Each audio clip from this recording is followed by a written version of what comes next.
When my brother Roland looked at my 12-year-old daughter Meadow and said her wheelchair was ruining the family photos, I thought staying silent would keep the peace. I was wrong.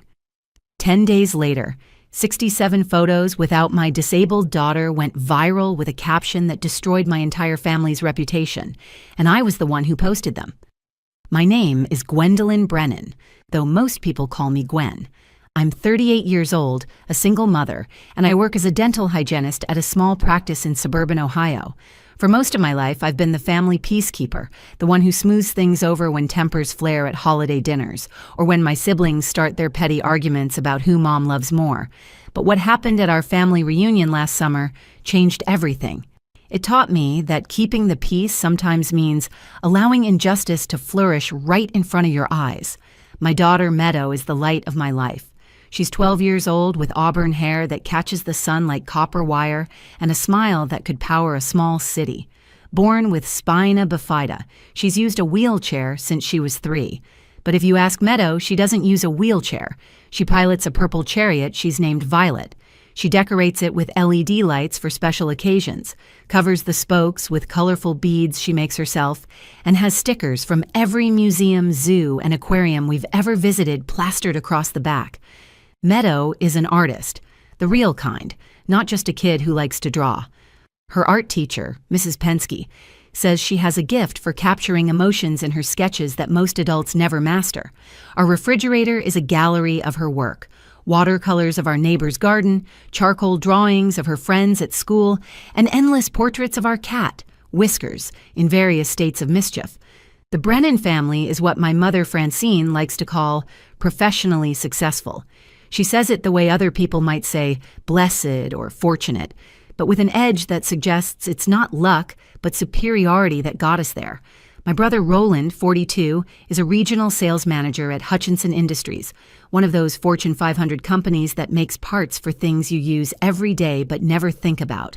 He married Desiree, a former pageant queen turned pharmaceutical rep, and they have 3 children who look like they stepped out of a Gap Kids catalog. My sister Tamara, 35, is a real estate agent who specializes in what she calls aspirational properties, houses that cost more than most people make in a decade.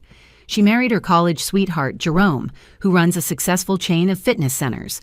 Their twin boys, Atlas and Phoenix, yes, those are their real names, are 7 and already being groomed for athletic scholarships. Then there's my mother, Francine Brennan, 65, recently retired after 30 years as a principal at Lakewood Elementary. She's the kind of woman who irons her jeans and considers appearing in public without lipstick a moral failing. She serves on 4 charity boards and never misses an opportunity to mention it.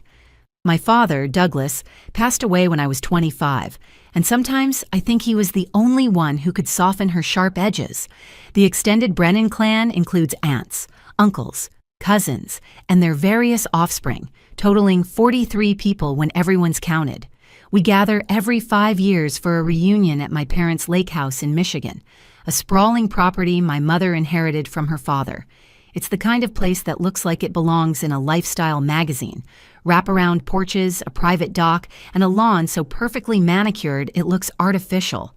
This particular reunion was supposed to be special. Roland had invited his boss, Mr. Hutchinson himself, and his family as guests, hoping to score points for a promotion to the executive team. Tamara was documenting everything for her social media, where she promotes her real estate business to her 12,000 followers. And Francine had hired a professional photographer, someone who usually did wedding photography for what she called the better families in Detroit. As for me and Meadow, we were just happy to be included. You see, there's always been this unspoken tension about Meadow's disability in my family. They love her, or at least they say they do, but it's a complicated love, the kind that comes with qualifiers and conditions. They love her despite her wheelchair. They include her when it's convenient. They celebrate her achievements, but always with surprise, as if they can't quite believe someone in a wheelchair could win an art contest or make the honor roll. I should have seen what was coming when Tamara texted me the week before. Maybe keep Meadow's chair decorations simple this year? Roland's boss will be there. I should have known when Francine called to ask if Meadow really needed to bring her wheelchair, as if she had any other way of moving through the world. but I believed, foolishly, that family meant something more than appearances. The Brennan family reunion happens every 5 years at my parents' lakeside property in Michigan. It's supposed to be this grand celebration where all 43 family members gather for a weekend of bonding, barbecues, and most importantly, the official family portrait session that my mother treats like a royal coronation. I'd been preparing Meadow for weeks. She was so excited she'd marked off days on her calendar with purple hearts, counting down to what she called the big family party. We went shopping together for her outfit, and she chose a purple dress with silver threading that caught the light when she moved. The dress had a full skirt that draped beautifully over her wheelchair, and she'd spent hours with her hot glue gun, adding tiny crystals to Violet's wheel covers to match. "Everyone's going to love your new purple dress," I told her, as we packed our suitcase the night before leaving. She was folding her clothes with the precision of someone preparing for the most important event of her life. My daughter has this incredible spirit that turns everything into a celebration. She calls her wheelchair Violet and treats it like a friend rather than medical equipment. For this reunion, she'd even created custom spoke guards with family photos from the last gathering, each one carefully laminated and decorated with glitter. "Mom, do you think Grandma Francine will let me be in the front row this year?" Meadow asked, her eyes bright with hope as she placed her art supplies in her travel bag. "Since I'm shorter sitting down, it makes sense, right? I could be right in the middle with the little kids, and everyone would fit perfectly behind me." She'd clearly been thinking about this, planning where she'd position herself for the photos. At the last reunion 5 years ago, she'd been 7 and smaller, easier for them to place on someone's lap and pretend the wheelchair didn't exist. But now she was 12, independent and proud of who she was. The drive to Michigan took 6 hours from our home in Ohio. Meadow spent the time creating a new sketchbook specifically for the reunion, writing Brennan Family Memories 2024 on the cover in her careful cursive. She drew pictures of what she imagined the weekend would look like: cousins playing by the lake, her and Grandma Francine baking cookies, everyone laughing around the big dining table. My phone kept buzzing with texts from my sister Tamara. "Roland's bringing his boss's family as guests. Mom wants everything perfect." The word perfect was in all caps, like a warning siren. Another text came through 20 minutes later. "Maybe tone down Meadow's chair decorations? You know how Roland gets about appearances." I glanced at Meadow in the rearview mirror, watching her add rainbow colors to a drawing of the family house, completely absorbed in her joy. I didn't reply to Tamara. Some arguments weren't worth having over text when you were trying to preserve your daughter's excitement. As we pulled up the long gravel driveway to the lake house, I saw the cars already lined up like expensive dominoes. Roland's new BMW, Tamara's white Escalade, various Audis and Mercedes belonging to cousins who'd arrived early. Our Honda Civic looked humble among them, but Meadow didn't notice. She was too busy pointing out the new garden sculptures my mother had installed. When we arrived, my mother Francine greeted us at the door wearing a cream-colored pantsuit that probably cost more than my monthly rent. Her smile was perfect, practiced, the kind she'd perfected over 30 years of greeting school board members and wealthy donors. But that smile faltered when she saw Meadow's decorated wheelchair, the purple wheels catching the afternoon sun, the LED lights Meadow had programmed to pulse in a gentle pattern. "Oh, Gwendolyn," she sighed. And in those 2 words, I heard everything she didn't say. The disappointment, the embarrassment, the wish that things could be different, that we could be different. "I thought we discussed keeping things traditional this year." "Traditional?" I asked, helping Meadow navigate the small step into the house while managing our luggage. "You know what I mean," Francine said, lowering her voice as if Meadow couldn't hear her. "Professional, classic. The photographer Roland hired is very high-end. He does the governor's family portraits." Meadow wheeled herself into the foyer, her face glowing with happiness. "Grandma Francine, I made you something." She pulled out a small canvas from her bag, a painting of the lake house she'd worked on for weeks. "It's for your hallway gallery." My mother took the painting with the kind of careful distance someone might use to handle a spider. "How thoughtful, dear. I'll find the perfect place for it." She set it on the entrance table, behind a large vase, where it immediately disappeared from view. Roland appeared from the living room, his cologne announcing him, before his voice did. "Gwen, you made it!" His enthusiasm dimmed when he saw Meadow. "And our little artist is here too. Meadow, the kids are out by the water if you want to join them." "After she settles in," I said firmly, but I felt the weekend's warmth already starting to cool. Saturday afternoon came with clear blue skies and a gentle breeze off the lake, what my mother called portrait-perfect weather, as if she'd personally arranged it with God. The professional photographer Roland had hired was setting up equipment on the lawn, his assistants arranging reflectors and adjusting tripods with the precision of surgeons preparing for operation. 67 photos were planned, according to the shot list my mother had typed up and distributed like a military briefing. The photographer, a thin man named Harrison, who wore all black despite the summer heat, walked the grounds selecting backgrounds.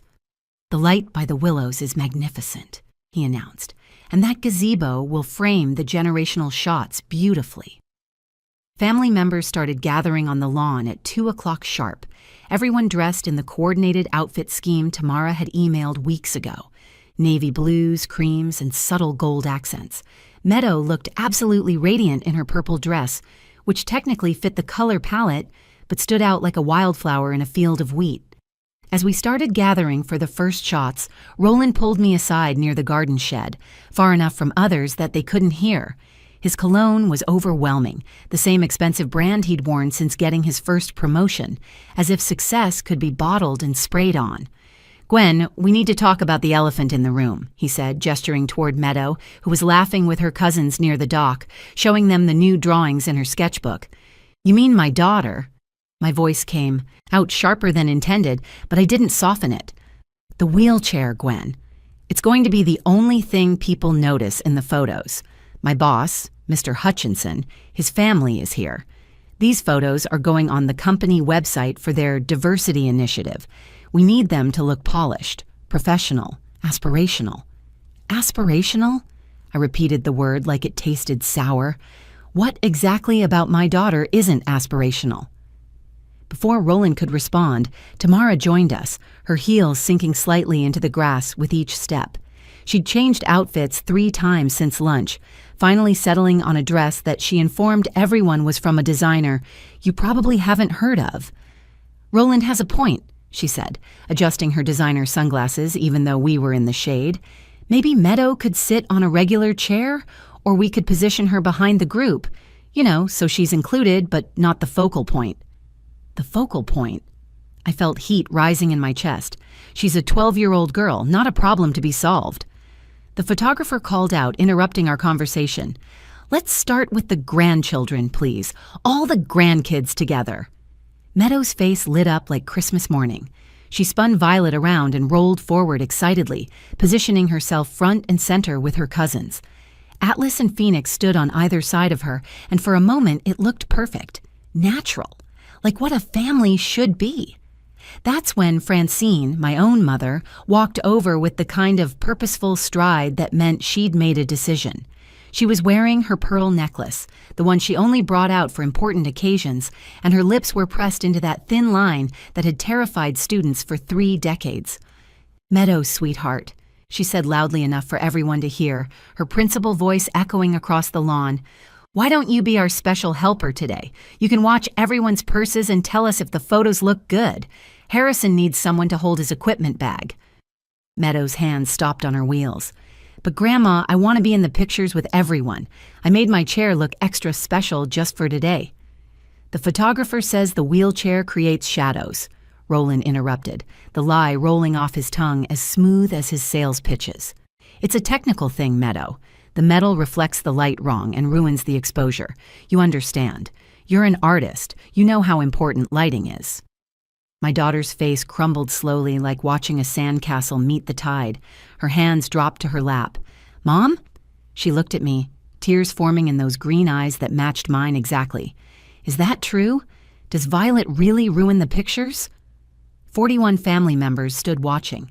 Mr. Hutchinson and his wife were observing from the porch, sipping lemonade my mother had made from scratch that morning. Every instinct in my body screamed at me to fight, to protect my baby, to tell Roland and Tamara, and my mother exactly what I thought of their shadows and technical problems and aspirational aesthetics. The words were right there in my throat, ready to burn bridges I'd spent years building. But I saw Roland's warning look, the one that said my job reference, the one he'd provided when I'd switched dental practices last year, could disappear. I saw Tamara's embarrassed expression, already calculating how this scene would look to the Hutchinsons. I saw my mother's stern face, the one that had ruled an elementary school with iron discipline, that had never once backed down from a decision. "Just for a few photos, baby," I heard myself say, the words like poison in my mouth, each syllable a betrayal. "Then you'll join the big group photo at the end. Why don't you sit over by that bench? You can see everything from there." That night, I couldn't sleep. The lake house had 5 bedrooms, but Meadow and I were sharing the smallest one, the same room I'd stayed in as a child during family visits. The window faced the lake and moonlight streamed across Meadow's face as she slept. She'd barely spoken during dinner, pushing her food around her plate while everyone else celebrated how perfect the photos had turned out. Roland had already uploaded previews to his phone, showing them off like trophies. "Look at this one of all the grandkids," he'd said, passing his phone around the dinner table. "Harrison really knows his craft. You can see every face clearly." Every face except Meadow's. She'd excused herself before dessert, saying she was tired. She didn't even ask if she could have her nightly drawing time by the dock, something she'd been looking forward to for weeks. At 2 a.m, I gave up on sleep and went to the porch. The wooden boards creaked under my feet, familiar and accusing. That's when I saw Meadow's sketchbook on the wicker chair, forgotten or maybe deliberately left behind. I picked it up, expecting to see her usual cheerful drawings of the lake, the trees, maybe portraits of her cousins. Instead, I found something that shattered what was left of my heart. She'd drawn the family photos, every single grouping from memory. Her artistic talent was evident in the careful detail. Uncle Porter's crooked smile, Cousin Beth's long braids, even the way Atlas always stood with his chest puffed out like a tiny soldier. Every person was positioned perfectly, captured with love and precision. But in each drawing, she'd included herself in the corner, separated from the group by a thick black line.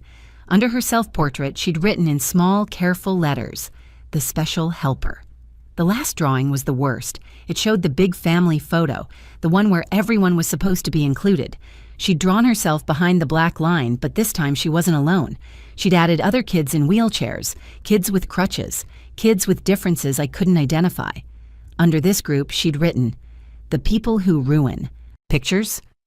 I sat on that porch until my hands stopped shaking, then I went inside and grabbed my phone.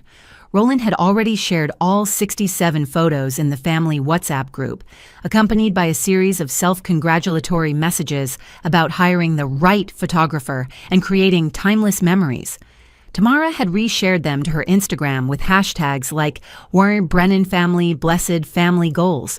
I downloaded every single photo to my phone. Then I opened Facebook, an app I barely used except to remember birthdays. My last post was from 6 months ago, a picture of Meadow winning her school's art contest. I had maybe 200 friends, mostly coworkers and old college classmates. I started typing, then stopped. Started again, stopped. The cursor blinked at me like an accusation. What would people think? What would this do to my family? What would my mother say when she found out? Then I looked at Meadow's drawing again. The People Who Ruin Pictures. My daughter didn't ruin pictures. She made them better. She made everything better. Her laugh could fill a room with joy. Her art brought beauty into the world. Her determination in the face of challenges most people couldn't imagine inspired everyone at her school. But my family, these people who shared my blood and claimed to love us, they had made her feel like a blemish to be hidden. I started typing with purpose this time. These are the 67 perfect family photos taken at our reunion. Notice anyone missing? That's because my brother said my daughter's wheelchair was ruining the aesthetic. My mother made her sit aside for 4 hours holding purses.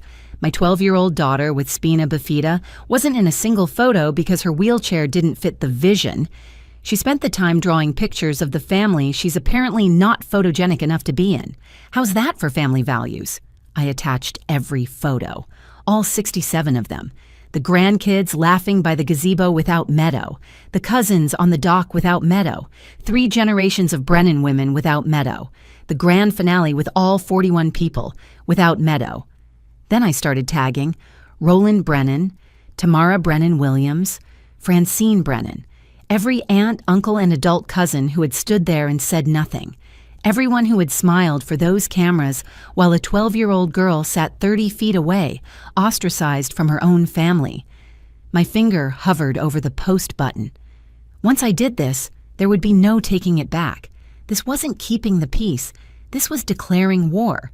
But peace that comes at the expense of your child's dignity isn't really peace at all. It's just quiet injustice.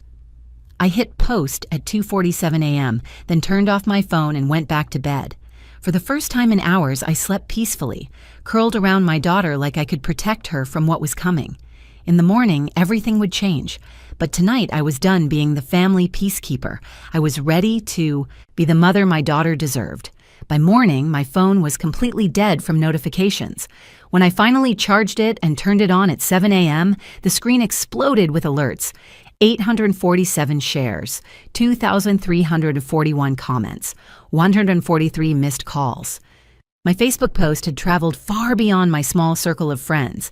Someone had screenshotted it and shared it on Twitter, where it had been retweeted thousands of times with hashtags like ableism in families and EOS inclusion matters. By noon, the share count had reached 15,000. But the real explosion came when Bethany Newcomb, a disability rights advocate with 2.8 million followers, shared it on every platform with a devastating caption. "This is why we need to talk about ableism in families. Note the brother works for Hutchinson Industries, or Hutch Industries, and the mother is retired principal Francine Brennan of Lakewood Elementary. Accountability matters. These are the people shaping your children's futures and making corporate decisions. Do better." The first call came from Roland at 9 a.m. I was sitting with Meadow at the breakfast table, trying to pretend everything was normal while she picked at her pancakes. "Take it down now!" Roland's voice exploded through the phone so loud that Meadow could hear it. "Mr. Hutchinson is calling an emergency board meeting. Do you have any idea what you've done? My career is over. Take it down." "No," I said simply and hung up. Tamara called next, her voice shrill with panic. "You've destroyed everything. My real estate page has 300 one-star reviews. People are calling me a bigot. Someone posted the photos on the local community board. Jerome's gym members are canceling memberships. You need to fix this right now." "The only thing that needs fixing is how you treat my daughter," I replied, and ended the call. Then came Francine, and for the first time in my life, I heard my mother cry. Not gentle tears, but deep, wrenching sobs. "The school board is reviewing my pension. 30 years of service, Gwendolyn. 30 years of dedication to children, and they're questioning if I discriminated against disabled students. The charity boards want my resignation. The local news is outside my house." "Did you?" I asked quietly. "Did I what?" she gasped between sobs. "Did you discriminate against disabled students, or did you just save that special treatment for your granddaughter?" The line went silent except for her ragged breathing. Then she hung up. By Tuesday, our story was on the national news. Viral post exposes family's exclusion of disabled child from reunion photos, scrolled across the CNN ticker. Roland was placed on administrative leave pending a company investigation into whether his attitudes violated Hutchinson Industries' inclusion policies. Tamara lost 3 major property listings when clients publicly stated they couldn't trust someone with those values to handle their biggest investment. Francine was asked to resign from all 4 charity boards, including the Children's Hospital Foundation, where she'd served for 15 years. But the most unexpected call came from Mr. Hutchinson himself on Tuesday afternoon. Meadow and I were still at the lake house, though everyone else had fled Sunday morning. His voice was different from what I'd expected, older and somehow sad. "Mrs. Gwendolyn, I need you to know I'm appalled beyond words. I have a nephew with cerebral palsy. He's the light of our family. If I had known what was happening during those photos, I would have intervened immediately. Roland completely misrepresented the situation." "How did he misrepresent it?" I asked, though I suspected I knew. "He told me you preferred Meadow not be photographed due to her condition. He said you were sensitive about her appearance and had requested she be given something else to do. I thought it was strange, but I didn't want to pry into family matters. I should have trusted my instincts. He said I requested it? The betrayal hit fresh, even after everything. He did, and now I'm questioning everything else he's told me over the years. Mrs. Gwendolyn, I'd like to pay for Meadow to have a professional photo session. Just her, with any photographer you choose. And if she's willing, we'd like to feature her story and her art in our company's next diversity campaign, but genuinely this time. Paid, of course, at our standard model rates. The documentary filmmaker who contacted me the next week was even more surprising. Maria Santos had won an Emmy for her last film about educational inequality. We're doing a piece on ableism in families. Meadow's drawings, especially the one from that day with the black line, they tell such a powerful story. Would you both consider participating? When I asked Meadow if she wanted to share her story with the world, she thought for a long moment, her green eyes serious. Only if they film me in violet, she said finally, and I want to say that wheelchairs don't ruin photos. People's attitudes do. Also, can I show my other drawings? The happy ones too? Because being disabled isn't just about sad things, it's about purple wheels and LED lights and making your chair match your dress. You can show whatever you want, baby, I told her, pulling her into a hug. Good, she said against my shoulder, because I want other kids to know they deserve to be in every picture. 6 months later, our story became part of a national conversation about invisible ableism in families. Meadow's drawing was featured in an art exhibition called Excluded in Plain Sight at the Michigan Contemporary Art Museum, with proceeds going to Spina Bifida research. The piece that drew the most attention was her sketch from that night, The People Who Ruin Pictures, which sold for $15,000 to an anonymous buyer who requested it be donated back to the museum for permanent display. Roland's company didn't fire him, but they required him to complete 200 hours of disability sensitivity training and removed him from the management track permanently. He sent one text message 3 months after everything happened. I hope you're happy ruining my life. I replied with just one sentence. I hope you're learning that your career was never more important than your niece's dignity. Tamara's path to redemption was more complicated. Her real estate business took a massive hit initially, but something interesting happened. She started getting calls from families with disabled children looking for accessible homes. She knew nothing about accessibility requirements, ramps, or modified bathrooms, so she learned. She got certified in accessible home design. Last month, she sent me a photo of her newest listing with a note. This house has a beautiful ramp to the front door. I made sure the photographer captured it perfectly. The change came after her own daughter, Penelope, refused to speak to her for 2 months.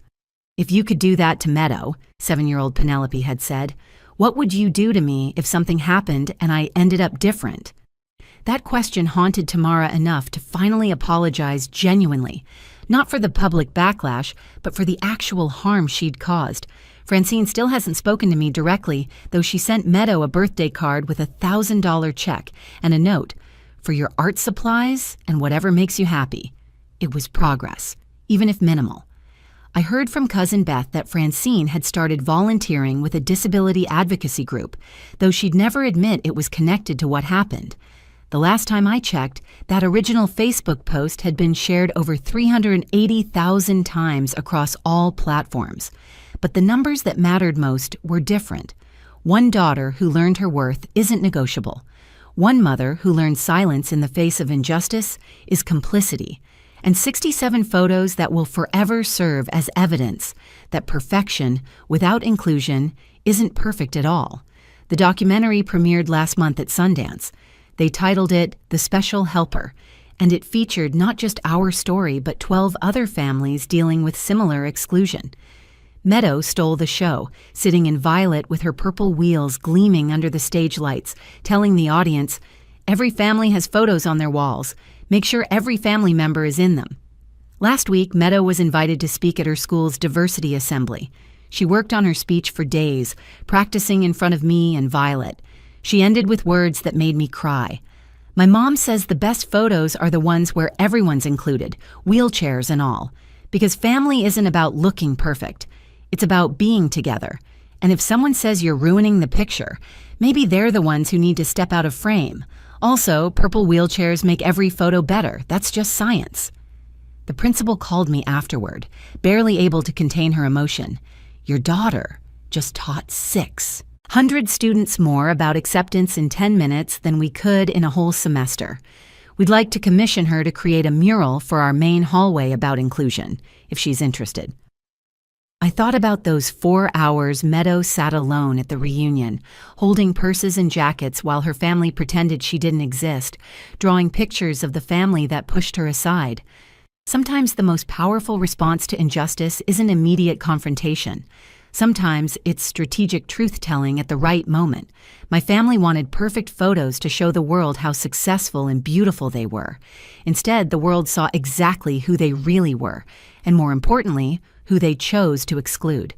Meadow's business, Too Bright to Hide, has sold over 3,000 wheelchair decoration kits in 6 months. Every order includes a small card with her drawing from that day and the words, "You belong in every picture." She donates half the profits to providing free kits to families who can't afford them. Roland's former boss, Mr. Hutchinson, personally invested $50,000 in her business and features her story in every company diversity training. Last week, a mother from Texas sent us a photo of her daughter's decorated wheelchair at her own family reunion, front and center in every shot. The message read, "Because of Meadow, my family learned to see the whole person, not just the chair."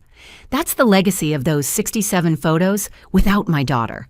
Thousands of families making sure no one gets left out of the frame again. If this story resonated with you, please like this video and share it with someone who needs to hear it. Leave a comment below about your own experiences with family acceptance or how we can build a more inclusive world. And don't forget to subscribe to our channel for more powerful stories that challenge us to be better. Remember, you deserve to be in every picture exactly as you are.